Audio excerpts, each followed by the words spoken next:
Python സീരീസിൽ നമ്മൾ ഈ ഒരു സെക്ഷനിൽ നെസ്റ്റഡ് ഈഫുകളെ പറ്റിയാണ് നെസ്റ്റഡ് ലിസ്റ്റുകളെ പറ്റിയാണ് നമ്മൾ ഈ ഒരു സെക്ഷനിൽ പറയാൻ പോകുന്നത്.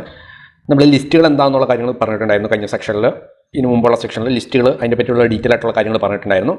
സോ നമ്മൾ മൾട്ടിപ്പിൾ ആയിട്ടുള്ള ഡേറ്റ ടൈപ്പുകൾ, ഇൻറ്റീജറോ സ്ട്രിങ്ങോ ബൂളിയനോ ഫ്ലോട്ടറോ അങ്ങനെയുള്ള ഡേറ്റ ടൈപ്പുകൾ നമ്മൾ ഒരു വേരിയബിൾ തന്നെ നമുക്ക് കൊടുക്കാൻ വേണ്ടിയിട്ട് യൂസ് ചെയ്യുന്നതാണ് ലിസ്റ്റ് ഫംഗ്ഷൻ എന്ന് പറയുന്നത്. അത് നമുക്ക് റാൻഡായിട്ട് കൊടുക്കാം, അതായത് ഒന്നെങ്കിൽ നമുക്ക് ഇൻറ്റീജർ മാത്രമായിട്ട് കൊടുക്കാം, ഒന്നെങ്കിൽ നമുക്ക് മിക്സറായിട്ട് കൊടുക്കാം, ഇൻറ്റീജറും സ്ട്രിങ്ങുകളും ഇതെല്ലാം മിക്സറായിട്ട് കൊടുക്കാം. സോ നമ്മൾ ലിസ്റ്റുകളെ പറ്റി പഠിച്ചിട്ടുണ്ടായിരുന്നു. പിന്നെ എന്താണ് നെസ്റ്റഡ് ലിസ്റ്റ് എന്ന് പറഞ്ഞിട്ടുണ്ടെങ്കിൽ നമ്മൾ ഓൾറെഡി നെസ്റ്റഡ് ഈഫുകളെ പറ്റി പറഞ്ഞിട്ടുണ്ടായിരുന്നു നേരത്തെ സെക്ഷനിൽ.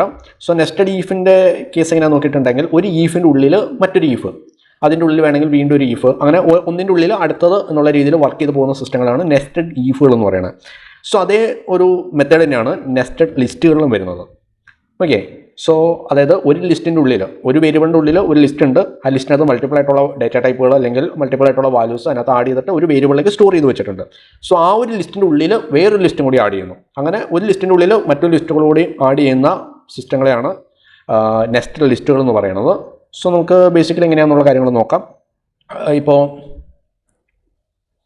എ ഈക്വൽ ടു സ്ക്വയർ ബ്രാക്കറ്റിനുള്ളിൽ 1 2 3 4 ഇങ്ങനെ വാല്യൂസ് കൊടുക്കുന്നതാണ് സാധാരണ ലിസ്റ്റ് എന്ന് പറയുന്നത്. സോ നമ്മൾ നെസ്റ്റഡ് ലിസ്റ്റിലേക്ക് വരുന്ന സമയത്ത് എ ഈക്വൽ ടു ഒരു ലിസ്റ്റ്, അതിൻ്റെ ഉള്ളിൽ 1 2 3 ഇങ്ങനെ ഡേറ്റ ടൈപ്പുകളുണ്ട്. ദെൻ ഇതിൻ്റെ ഉള്ളിൽ ഇപ്പോൾ കോമ ഇട്ടിട്ട് ഇവിടെ ഒരു കോമ ഇട്ടിട്ട് അടുത്ത ഡേറ്റ ടൈപ്പായിട്ട് നമുക്കൊരു അതിൻ്റെ ഉള്ളിൽ വേറൊരു ലിസ്റ്റും കൂടി കൊടുക്കാം. ഇപ്പോൾ 1 2 3 4 ദെൻ ഇത് കഴിഞ്ഞിട്ട് വേണമെങ്കിൽ സാധാരണ പോലെ നമുക്ക് 4 5 6 ഇങ്ങനെ നമുക്ക് ഡേറ്റ ടൈപ്പുകൾ ആഡ് ചെയ്ത് കൊടുക്കാം. അപ്പോൾ ഇങ്ങനെ ഒരു ലിസ്റ്റിൻ്റെ ഉള്ളിൽ മറ്റൊരു ലിസ്റ്റും കൂടി വന്നിരിക്കുന്നു. അങ്ങനെയുള്ള സംഭവങ്ങളാണ് നെസ്റ്റഡ് ലിസ്റ്റ് എന്ന് പറയുന്നത്. അപ്പോൾ ഇതിൻ്റെ ലെങ്ത് എങ്ങനെയായിരിക്കും വരുന്നത്? 1 2 3 4 5 6 7 8 8ആണോ അതിൻ്റെ ലെങ്ത് വരുന്നത്? അല്ലെ 1 2 3 ഇത് മൊത്തത്തിൽ 1, അതായത് 4 5 6 7, അതായത് 8ആണോ 7 ആയിരിക്കും അതിൻ്റെ വരിക? ഒരു എക്സാമ്പിളായിട്ട് ഒന്നുകൂടി നോക്കുകയാണെങ്കിൽ എ ഈക്വൽ ടു 1 2 3 അതിൻ്റെ ഉള്ളിൽ 1 2 3 4. സോ ഇതിൻ്റെ ലെങ്ത് എത്രയായിരിക്കും? 1 2 3 4 5 6 7 7ആണോ? 1 2 3 4 5 5ആണോ ഇതിൻ്റെ? ഇല്ല, അതായിരിക്കും അതിൻ്റെ ഔട്ട്പുട്ട് എന്ന് പറയുന്നത്. ലെങ്ത് എത്രയായിരിക്കും? സോ ഇതിൻ്റെ ഔട്ട്പുട്ട് വരുന്നത് 5 ആയിരിക്കും. അതിൻ്റെ ഔട്ട്പുട്ട് എന്ന് പറയുന്നത് 5 ആണ്. അപ്പോൾ ഇതൊരു ലെങ്ത്താണ്, ഇതിൻ്റെ ലെങ്ത്താണ്, ഇത് ലെങ്ത്താണ്. അപ്പോൾ 3 ഇത് മൊത്തത്തിൽ ഒരു ലെങ്ത് ആയിട്ടാണ് ആഡ് ചെയ്യുന്നത്. ഇതൊരു ലെങ്ത് ആയിട്ടാണ് ആഡ് ചെയ്യുന്നത്. സോ ഇത് 4ാമത്തെ ലെങ്ത് ആയിട്ട് ആഡ് ചെയ്യും, ദെൻ ഇത് 5ാമത്തെ ലെങ്ത് ആയിട്ട് ആഡ് ചെയ്യും. അപ്പോൾ ആ രീതിയിലാണ് ഈ ലിസ്റ്റിൻ്റെ വർക്ക് ചെയ്യുന്നത്. അപ്പോൾ നമ്മൾ ഇപ്പോൾ എ എന്നാണ് വേരിയബിളിൻ്റെ നെയിം കൊടുത്തിരിക്കുന്നത്. എ 0 കൊടുത്തിട്ടുണ്ടെങ്കിൽ അതിൻ്റെ ഔട്ട്പുട്ട് എന്തായിരിക്കും? അതിൻ്റെ ഔട്ട്പുട്ട് എന്ന് പറയുന്നത് ഈ 1 ആണ് അതിൻ്റെ ഔട്ട്പുട്ടായിട്ട് വരുന്നത്. അതായത് ഇതാണ് 0th ഇൻഡെക്സ്, ഇത് 1 2 ഇത് 3 ഇത് 4. അപ്പോൾ 4th ഇൻഡെക്സിൽ 0th ഇൻഡെക്സിൽ അതിൻ്റെ ഔട്ട്പുട്ട് എന്ന് പറയുന്നത് 1 ആണ്. എ 1 വരുമ്പോൾ അതിൻ്റെ ഔട്ട്പുട്ട് എന്ന് പറയുന്നത് 2 ആണ്. എ 3 വരുമ്പോൾ അതിൻ്റെ ഔട്ട്പുട്ട് എന്തായിരിക്കും? എ 3 വരുമ്പോൾ ഈ ഇൻഡെക്സ് വാല്യൂ ആണ് അതിൻ്റെ വാല്യൂ എന്ന് പറയുന്നത്. അപ്പോൾ ഇത് ഈ ഇൻഡെക്സിൻ്റെ ഉള്ളിൽ അതിൻ്റെ ഉള്ളിൽ ഒരു ഇൻഡെക്സ് വാല്യൂ ആയിട്ടാണ് കൊടുത്തിരുന്നത്. ആ ഇൻഡെക്സ് വാല്യൂ ആണ് അതിൻ്റെ ഔട്ട്പുട്ട് എന്ന് പറയുന്നത്. അപ്പോൾ 1 2 3 ഈ മൊത്തം വാല്യൂസാണ് അതിൻ്റെ ഔട്ട്പുട്ട് എന്ന് പറയുന്നത്. അപ്പോൾ നമുക്ക് ഈ ഇൻഡെക്സുകൾ സെപ്പറേറ്റ് ആയിട്ട് എടുക്കാൻ പറ്റും. ഇപ്പോൾ ഇതുപോലെ എടുത്തോളം തന്നെ 0 1 2 3 എന്ന് പറഞ്ഞെടുത്തോളം തന്നെ ഇതിൻ്റെ ഉള്ളിൽ ഇൻഡെക്സിനെ നമുക്ക് സെപ്പറേറ്റ് ആയിട്ട് എടുക്കാൻ പറ്റും. അങ്ങനെ നമുക്ക് എടുക്കാൻ പറ്റും. എടുക്കുന്നത് ഇപ്പോൾ എ 3ാമത്തെ ഇൻഡെക്സിലാണ് ആ വാല്യൂ കിടക്കുന്നത്.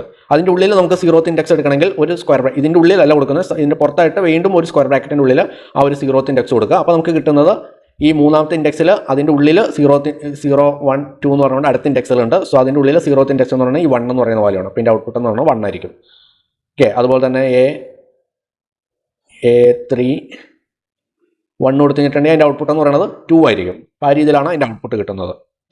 ഓക്കെ, സോ നമുക്ക് പ്രാക്ടിക്കലി ഒന്ന് ചെയ്ത് നോക്കാം. അപ്പോൾ നമുക്ക് ഈ നെസ്റ്റഡ് ലിസ്റ്റിനെ നമുക്ക് സ്ലൈസ് ചെയ്യാനും അതുപോലെ തന്നെ സ്റ്റെപ്പ് ചെയ്യാനും. സ്ലൈസ് ചെയ്യാന്ന് പറഞ്ഞാൽ നമുക്ക് ഇത്ര മുതൽ ഇത്ര വരെയുള്ള വാല്യൂസ് നമുക്ക് വേണമെങ്കിൽ അതിനെ നമ്മൾ ലിസ്റ്റിനകത്ത് കണ്ട പോലെ തന്നെ ഉള്ള കാര്യങ്ങളെല്ലാം നമുക്ക് ഈ നെസ്റ്റഡ് ലിസ്റ്റിനകത്തും ചെയ്യാൻ പറ്റും. അതുപോലെ തന്നെ സ്റ്റെപ്പും ചെയ്യാനും പറ്റും. നമുക്ക് ഓരോ പർട്ടിക്കുലർ സെക്കൻഡ് കൗണ്ട് ഉള്ള വാല്യൂസിന് നമുക്ക് സ്റ്റെപ്പ് ചെയ്തിട്ട്, അതായത് നമ്മൾ ലിസ്റ്റിനകത്ത് അത് നമ്മൾ ഒന്ന് പ്രാക്ടിക്കൽ ചെയ്യുമ്പോൾ കുറച്ചുകൂടി മനസ്സിലാവും. സോ നമുക്കത് പ്രോഗ്രാം സൈഡിൽ എങ്ങനെയാണെന്നുള്ള കാര്യങ്ങൾ നോക്കാം. സോ അതിൻ്റെ സെക്ഷനിലേക്ക് നമുക്ക് പോകാം.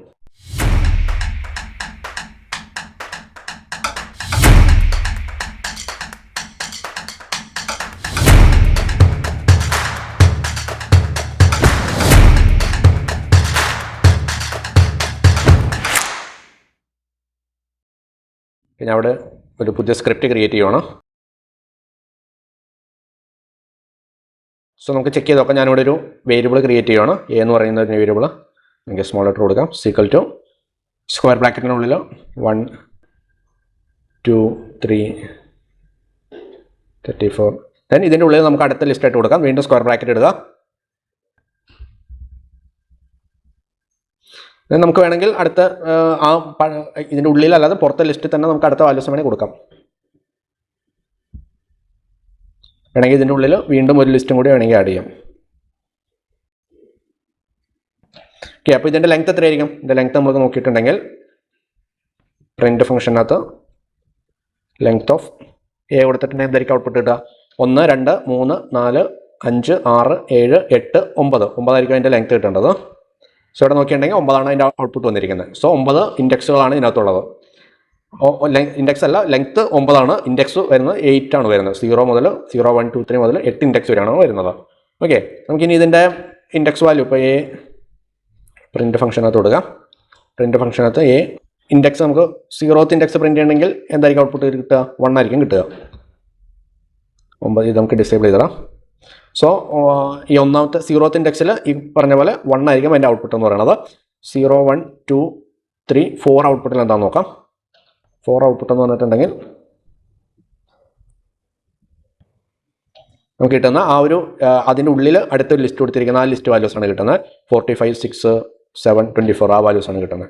അപ്പോൾ നമുക്ക് ഇതിൻ്റെ ഉള്ളിൽ ഈ 45 മാത്രം നമുക്ക് മതിയെങ്കിൽ വീണ്ടും ആ ഒരു ഇത് കോൾ ചെയ്യുക, ലിസ്റ്റിൻ്റെ ഉള്ളിൽ കോൾ ചെയ്യുക. ദെൻ നമുക്ക് അതിൻ്റെ ഉള്ളിൽ ഇത് 0th ഇൻഡെക്സ് ആണ്, ഇത് 1 ഇൻഡെക്സ് ആണ്, 2 ഇൻഡെക്സ് ആണ്, 3 ഇൻഡെക്സ് ആണ്. സോ ഇത് പ്രിൻറ്റ് ചെയ്തിട്ടുണ്ടെങ്കിൽ ഈ 7 ലിസ്റ്റിൻ്റെ ഉള്ളിൽ 4th ഇൻഡെക്സിൻ്റെ ആ ലിസ്റ്റിൻ്റെ ഉള്ളിൽ 0th ഇൻഡെക്സ് അതിൻ്റെ വാല്യൂ എന്ന് പറയുന്നത് 45 ആണ്. ഓക്കെ, അത് ഇപ്പോൾ നമുക്ക് ഇതിന് പകരം 3 കൊടുത്തിട്ടുണ്ടെങ്കിൽ 24 ആയിരിക്കും ഔട്ട്പുട്ടായിട്ട് കിട്ടുന്നത്. സോ ഇവിടെ 3 ഇൻഡെക്സ് എന്ന് പറഞ്ഞാൽ 24 ആണ്. സോ ഈ രീതിയിലാണ് നെസ്റ്റഡ് ലിസ്റ്റ് വർക്ക് ചെയ്യുന്നത്. സോ നമുക്കിത് സ്ലൈസ് ചെയ്യാനും പറ്റും. ഇപ്പോൾ ഞാനിവിടെ ഒന്നും കൊടുക്കാതെ സെമിക്കോളൻ ഇട്ടിട്ടുണ്ടെങ്കിൽ ഇത് മൊത്തത്തിൽ പ്രിൻ്റ് ആവും. ഡിഫോൾട്ടായിട്ട് 4th ഇൻഡെക്സിൻ്റെ ഉള്ളിലുള്ള ആ വാല്യൂസ് പ്രിൻ്റ് ആവും. നമുക്ക് 0 മുതൽ സ്ലൈസ് ചെയ്യണം. 0 മുതൽ 2nd ഇൻഡെക്സ് വരെയുള്ള 2nd ഇൻഡെക്സ് അല്ല, 2nd ലെങ്ത്ത്. ഇത് ഇൻഡെക്സ് വാല്യൂ ആണ്. 0th ഇൻഡെക്സ് മുതൽ ഇവിടെ ലെങ്ത് ആണ് കൊടുക്കുന്നത്. സോ ലെങ്ത് രണ്ടാമത്തെ ലെങ്ത് വരെയുള്ള വാല്യൂസ് ഇത് 1 2 അപ്പോൾ 6 വരെയുള്ള വാല്യൂസ് പ്രിൻ്റ് ആവും. സോ 45 6 പ്രിൻ്റ് ആയി ഇതിൻ്റെ ഉള്ളിൽ. നമുക്കിനി 4 ഇൻഡെക്സ് വരെയുള്ളത് പ്രിൻ്റ് ചെയ്യണമെങ്കിൽ 4 ഇൻഡെക്സ് അല്ല, 4 ലെങ്ത്ത് വാല്യൂസ് പ്രിൻ്റ് ആയിട്ട് വരും. ഓക്കെ, അതുപോലെ തന്നെ നമുക്ക് സ്റ്റെപ്പ് ചെയ്യാനും പറ്റും. സ്റ്റെപ്പ് ചെയ്യാൻ നമുക്ക് ഓരോ 2 വാല്യൂസ് ഇപ്പോൾ 2 കൊടുത്തിട്ടുണ്ടെങ്കിൽ എന്താണ് ഔട്ട്പുട്ട് വരാൻ നോക്കാം. സോ ഇവിടെ നോക്കിയിട്ടുണ്ടെങ്കിൽ 45 പ്രിൻ്റ് ആവും. ദെൻ അടുത്തത് 2nd വാല്യൂസ് സ്കിപ്പ് ചെയ്യും. ദെൻ അടുത്ത് നമ്മളിവിടെ 2 വാല്യൂസ് കൊടുത്തുകൊണ്ടാണ് ഒരെണ്ണം മാത്രം പ്രിൻ്റ് ചെയ്ത് ഇവിടെ 4 ഇൻഡെക്സ് കൊടുക്കാം. സോ 45 7 കിട്ടി, അതായത് 45 പ്രിൻ്റ് ആയി. ദെൻ അടുത്ത ലെങ്ത് വാല്യൂ അവിടെ പ്രിൻ്റ് ആയില്ല, അത് കഴിഞ്ഞിട്ടുള്ളത് പ്രിൻ്റ് ആയി. ദെൻ അടുത്ത ലെങ്ത് വാല്യൂ ഇവിടെ പ്രിൻ്റ് ആയിട്ടില്ല. ഓക്കെ, അപ്പോൾ ആ രീതിയിൽ നമുക്ക് സ്റ്റെപ്പ് ചെയ്യാനും പറ്റും. അതുപോലെ തന്നെ സ്ലൈസ് ചെയ്യാനുള്ള ഓപ്ഷൻ നമുക്ക് ഈ പറഞ്ഞ നെസ്റ്റഡ് ലിസ്റ്റിനകത്ത് നമുക്ക് അവൈലബിൾ ആണ്. ഓക്കെ, അപ്പോൾ ഈ രീതിയിലാണ് നെസ്റ്റഡ് ലിസ്റ്റ് വരുന്നത്. നമുക്ക് ഒരു ലിസ്റ്റിൻ്റെ ഉള്ളിൽ മറ്റൊരു ലിസ്റ്റ് കോൾ ചെയ്യാം. അതായത് ഇപ്പോൾ നോക്കുവാണെങ്കിൽ ഇതിപ്പോൾ ഡേറ്റ ടൈപ്പ് ഇപ്പോൾ മെമ്മറി നോക്കുന്ന സമയത്ത് ഇത് 0th index 1 index 2 index 3 index 4 index 5 index 7 index 8 index. അപ്പോൾ 0th 1 2 3 4 5 6 7 8 ഇങ്ങനെ ഇൻഡെക്സ് വാല്യൂസ് ഉണ്ട്. സോ 0th ഇൻഡെക്സിൽ 1 എന്ന് പറയുന്ന വാല്യൂ സ്റ്റോർ ആയിട്ടുണ്ട്. 1ാമത്തെ ഇൻഡെക്സിൽ 2 എന്ന് പറയുന്ന വാല്യൂ, 3ാമത്തെ ഇൻഡെക്സിൽ 3 എന്ന് പറയുന്ന വാല്യൂ, 3ാമത്തെ ഇൻഡെക്സിൽ 34 എന്ന് പറയുന്ന വാല്യൂ, 4ാമത്തെ ഇൻഡെക്സിൽ വേറൊരു ലിസ്റ്റാണ്. അപ്പോൾ ഈ ഇൻഡെക്സിൻ്റെ ഉള്ളിൽ വേറൊരു ലിസ്റ്റും കൂടി ആഡ് ചെയ്തിട്ടുണ്ട്. അതിനകത്ത് ഈ പറഞ്ഞ പോലെ അടുത്ത ഇൻഡെക്സ് വാല്യൂസ് ഉണ്ട്. സോ ഇവിടെ 0 1 2 3 4 അവിടെ 0th ഇൻഡെക്സിൽ 45 ദെൻ 6 7 24 അങ്ങനെ വാല്യൂസ് ഇങ്ങനെ ഇതിനകത്തുണ്ട്. ദെൻ 5th ഇൻഡെക്സിൽ 456, ദെൻ ഇവിടെ 7 8 ഇവിടെ അടുത്ത ലിസ്റ്റ്, 8ാമത്തെ ഇൻഡെക്സിൽ അടുത്ത ലിസ്റ്റ് വേറൊരു ലിസ്റ്റും കൂടി ഉണ്ട്. സോ ഇവിടെ ഇതുപോലെ തന്നെ മൾട്ടിപ്പിൾ ആയിട്ടുള്ള വാല്യൂസ് ഉണ്ട്. 0 1 2 3 4 ഇവിടെ 0th ഇൻഡെക്സിൽ 43, ഇവിടെ 78. ആ രീതിയിൽ ഒരു ഇൻഡെക്സിൻ്റെ ഉള്ളിൽ അടുത്തൊരു ഇൻഡെക്സ് വർക്ക് ചെയ്യുന്നതാണ് നെസ്റ്റഡ് ലിസ്റ്റ് എന്ന് പറയുന്നത്. സോ ഇത് നിങ്ങൾക്ക് മനസ്സിലായിട്ടുണ്ടെന്ന് വിചാരിക്കുന്നു. സോ ഇല്ലെങ്കിൽ ഒന്നും കൂടി ഒന്ന് കേട്ട് നോക്കുക. സോ നമുക്ക് അടുത്തൊരു സെക്ഷനിൽ അടുത്തൊരു ടോപ്പിക്കായിട്ട് കാണാം. Bye bye.